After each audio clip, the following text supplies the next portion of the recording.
Мангалик-Ель – это такое поэтическое выражение. Это, можно сказать, термин поэтический пока.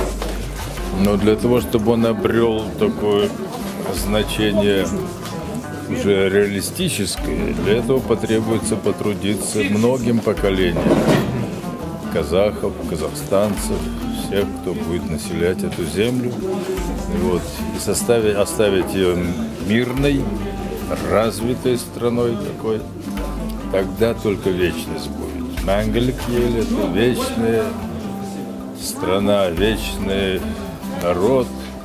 Это наша мечта. Земля вообще – это многонациональное большое государство, планета Земля.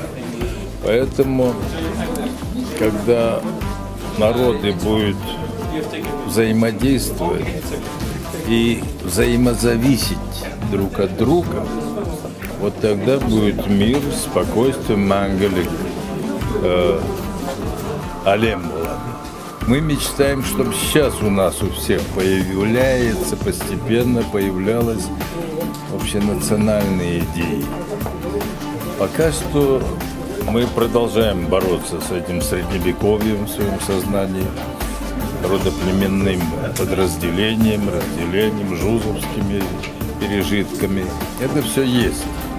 Вот. А вот когда все, независимо от своего происхождения географического, будет говорить, вот я казах. Вот. И осознавать это, а не просто докладывать. Тогда это будет постепенное приближение к тому идеалу, который мы называем Мангалик.